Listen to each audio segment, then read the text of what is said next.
जय हिंद दोस्तों, स्वागत है हमारे YouTube channel Ajay Prajapati electrical classes में। मैं हूं अजय प्रजापति। मैं लेके आया हूं मध्य प्रदेश ट्रेनिंग ऑफिसर के लिए इलेक्ट्रिकल टूल किट का पार्ट 2 अर्जुन सीरीज के अकॉर्डिंग। दोस्तों, अभी तक जो गवर्नमेंट एग्जाम में अभी तक जो टूल किट से क्वेश्चन आए हुए, हम सब उन क्वेश्चनों को सॉल्व करेंगे। तो दोस्तों, आपने अभी हमारे चैनल को सब्सक्राइब नहीं किया है, सब्सक्राइब कर लीजिए और बेल आइकन को भी प्रेस कर लीजिए, क्योंकि हम आपको करा रहे हैं हर इलेक्ट्रिकल रिलेटेड गवर्नमेंट एग्जाम की तैयारी हमारे यूट्यूब चैनल पर निःशुल्क।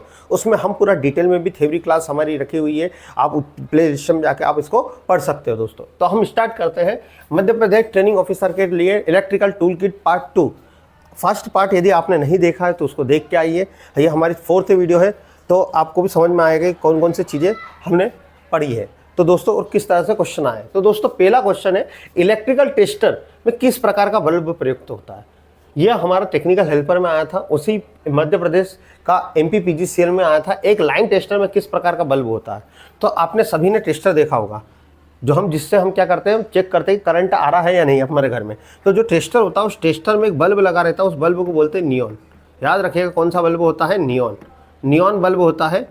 इसके अंदर जो गैस भरी होती है वो कौन सी गैस होती है, neon plus argon. Neon plus argon gas होती है। क्लियर है, कभी एग्जाम में पूछ ले। हम इस टेस्टर, जो घर में हम जो टेस्टर यूज़ करते हैं, वो काहे पे चेक करते हैं, वो फेज नापता है कि न्यूट्रल नापता है। तो हम उसको फेज नापने के लिए, आप याद रखिएगा, हम इसको लाइन से कनेक्ट करते हैं। लाइन यानी फेज, यानी लाइन यानी जीवित तार के साथ। किसके साथ, जीवित तार यानी लाइव वायर, यानी फेज के साथ हम इसको कनेक्ट करते हैं। तो दोस्तों, मैंने आपको इतने सारे क्वेश्चन बता दिए। तो एक लाइन टेस्टर के अंदर किस प्रकार का बल्ब होता है, तो कौन सा बल्ब होता है, नियॉन। दोस्तों, आपको समझ में आ रहा होगा तो वीडियो को लाइक करें, चैनल को भी सब्सक्राइब कर लीजिए। दोस्तों, अगला क्वेश्चन है, नियॉन परिपथ, नियॉन सर्किट टेस्टर का प्रयोग सामान्य किसका परीक्षण करने के लिए किया जाता है। जो हमारा नियॉन टेस्टर होता है, नियॉन जो इसको हम बोलते हैं, जो टेस्टर हम यूज़ करते हैं वो इसका नाम होता है नियॉन टेस्टर। उसको किस टेस्ट के लिए यूज़ करते हैं, तो हम किस फेज उदासीन भूसंपर्क खुला यानी ओपन सर्किट। तो हम सीधी सी बात है, अभी मैंने आपको लास्ट वीडियो में बताया, हम क्या नापने के लिए, एल यानी फेज नापने के लिए हम यूज़ करते हैं। किसका यूज़ करते हैं हम, फेज नापने के लिए हम किसका यूज़ करते हैं, नियॉन टेस्टर का यूज़ करते हैं। अब सर, अब मैं थोड़ा सा इसके बारे में बता दूं। आपने सभी ने टेस्टर देखा हुआ।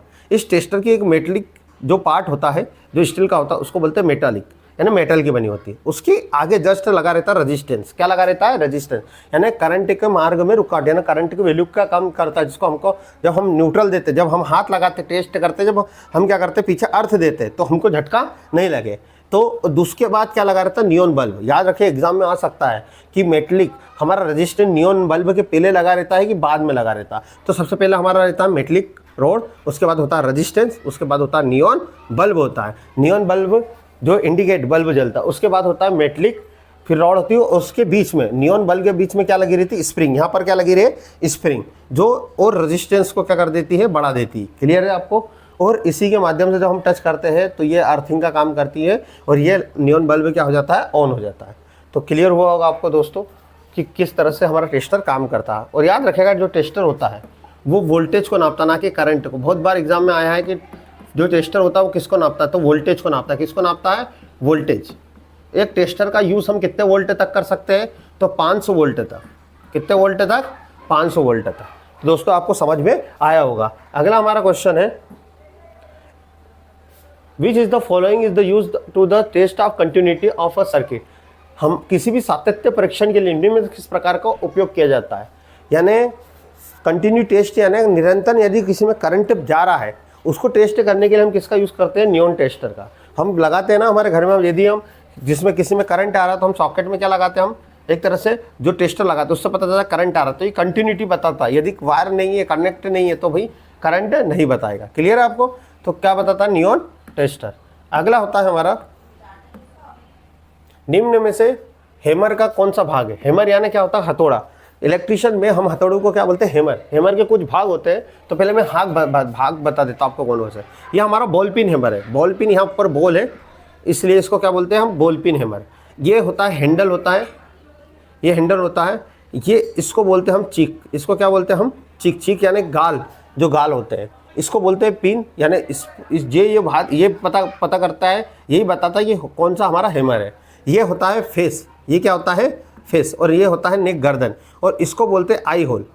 इसको क्या बोलते हैं, आई होल। फिर से मैं बता रहा हूँ, ये होता है हैंडल, जहाँ से हम पकड़ते हैं। ये होता है जहाँ ऊपर बॉल बनी हुई है, इसको हम क्या बोलते हैं, ये बॉल को मैं बेटा इसको बोलते हैं बॉल। क्योंकि बॉल पिन हैमर है। ये होता है हमारा चीक, चीक यानी गाल। ये होता है उसका फेस जिस पे हम हथौड़ी पे जो हम मारते हैं कील व्हील को, और ये होता है नेक, और इसको बोलते हैं आई बोल। क्लियर है आपको? अब इन्हीं में कौन सा हैमर का भाग है? चीक है, ठीक है। आई बोल इसको बोलते हैं, है। हैंडल है, फेस है, ये सभी इसके भाग है दोस्तों। तो ये ऑल इज ये सभी इसके भाग है। क्लियर है दोस्तों? अगला हमारा क्वेश्चन है, विद्युत तारों के इंसुलेशन को हटाने के लिए निम्न में से किस प्रकार का प्लायर का इस्तेमाल किया है? इंसुलेशन यानी वायर के ऊपर का जो रबड़ हटाने के लिए हम कौन सा प्लायर का यूज करते हैं? तो हम कौन से प्लायर का यूज करते हैं? Side cutting plier. याद रखिएगा कौन सा प्लायर का यूज करते हैं? Side cutting plier.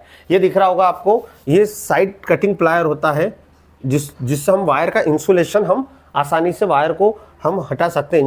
इंसुलेशन उसके रबड़ को हटा देते हैं। क्लियर है आपको? ये समझ में आया होगा। अगला क्वेश्चन है दोस्तों, आपको इमेज भी दिख रही होगी तो इससे और जल्दी समझ में आएगा। गवर्नमेंट एग्जाम में आजकल इमेज देने लग गए हैं, क्योंकि कंप्यूटर बेस्ड एग्जाम होती है, उसमें इमेज दे देते हैं कौन सा प्लायर, तो आपको देख के समझ में नहीं आता है। नीचे किस प्रकार का उपकरण दिया गया है? तो आपको दिख रहा है ये वायर को कट करने और छिलने के लिए हम जो यूज करते हैं इसको बोलते हैं वायर स्ट्रिपर। क्या बोलते हैं? Wire stripper. क्लियर है? कोई समझ में दिक्कत आनी नहीं चाहिए। हिंदी नाम तो मुझे भी नहीं पता, तार विलग्नम लिखा था, बहुत हिंदी बहुत टफ होती है। कठोर तारों को काटने के लिए कौन सा प्लायर यूज किया जाता है? तो जो हमारा डायगोनल कट प्लायर होता है, या तो हम साइड कटिंग प्लायर यूज करते हैं या डायगोनल कट प्लायर यूज करते हैं, जो इस तरह से होता है। डायगोनल कट प्लायर अंदर से ये इस तरह से थोड़ा सा गड्ढे टाइप रहता है इस तरह से, तो इसको बोलते हैं डायगोनल कट प्लायर, या हिंदी में बोलते हैं विकर्ण कट प्लायर। तो इसका उपयोग हम किसके? तारों को काटने के या छिलने के लिए हम इसका उपयोग करते हैं। क्लियर है? आपको समझ में आया होगा दोस्तों। वीडियो पसंद आ रही तो वीडियो को लाइक कर दीजिए और चैनल को भी सब्सक्राइब कर दीजिए दोस्तों। हथौड़े का वर्गीकरण किस पर आधारित होता है? तो हथौड़े जो होते हैं वो अलग अलग टाइप के होते हैं। जैसे मैंने बोला था हथौड़े कौन कौन से होते हैं, तो भैया यहाँ पर क्या है आपका? बॉल पिन हैमर, ये हमारा कौन सा है? Cross pin hammer. फिर ये हमारा स्ट्रेट पिन हैमर यानी स्ट्रेट भाग है। ये हमारा क्या है? क्लॉव हैमर, ये एज हैमर। तो अलग अलग हैमर है। तो ये सब किसके कारण? अपने कहीं ना कहीं या तो वजन के हिसाब से है, फेस के आधार पर। देखो, या तो फेस इनके डिपेंड करेगा कौन सा हैमर है। हम फेस सबका देखा कि हाँ इसका फेस अलग है, इसका फेस अलग है, इसका फेस अलग है, इसका फेस अलग है, इसके, तो हम फेस, मेन तो हमारा क्या है? फेस के आकार तथा वजन के अनुसार हम क्या पता करते हैं कि कौन सा हथौड़ा किस प्रकार का है। तो दोस्तों आपको समझ में आ रहा होगा, मैंने पूरा डीपली आपको पढ़ा रहा हूँ, तो आपको भी क्लियर होते जा रहा होगा कि किस तरह से हमको तैयारी करना है। लकड़ी के बोर्ड पे पेंच कसने से पूर्व किस औजार का खांचा बनाया जाता है? तो दोस्तों ये पोकर होता है, जिसको हम बोलते हैं सुआ। आपने देखा होगा सुआ। तो जो पहले लकड़ी के बोर्ड आते थे, हमारा जो इलेक्ट्रिसिटी बोर्ड आते हैं, स्विच बोर्ड हम जो, तो पहले के जो समय था, आज से 10-15 साल पहले, तुम घरों पे लकड़ी के बोर्ड लगे रहते थे, जिसमें होल्डर लगा रहता था, स्विच होल लगे रहते थे। तो उनमें जो छेद करे जाते थे वो पोकर से यूज करा जाते थे। इसको बोलते हैं पोकर, सुआ। क्लियर है? कोई कंफ्यूजन होना नहीं चाहिए दोस्तों। तो मैं आपको बहुत यानी आसान तरीके से करके पढ़ा रहा हूँ। तो अगला क्वेश्चन है हमारा, जो लास्ट क्वेश्चन, मेलेट का उपयोग किया जाता है। मेलेट क्या होता है? तो लकड़ी का हथौड़ा या रबड़ का जो हथौड़ा होता है उसको हम बोलते हैं मेलेट। इलेक्ट्रिसिटी में यूज होता है। ये क्या यूज होता है पहले तो मैं आपको बता दूं, इस तरह से दिखता है, लकड़ी का या रबड़ का हो सकता है। जब हम मोटर वाइंडिंग करते हैं तो वहाँ पर वायर को अंदर बिठाने के लिए हम लोहे का हथौड़ा नहीं, क्योंकि लोहे का हथौड़ा ठोकेंगे तो वायर क्या हो जाएंगे? कट जाएंगे। तो हम लकड़ी या रबड़ का हथौड़ा यूज करते हैं। तो एल्यूमिनियम या कॉपर के तारों को सही करने के लिए हम किसका यूज करते हैं? मेलेट का उपयोग करते हैं। लोहे की मोटी चादर को ठोकने, लोहे का मोटर चादर इससे ठोकेगी क्या? लकड़ी से। खिल ठोकने के लिए लकड़ी का हथौड़ा यूज करेंगे क्या?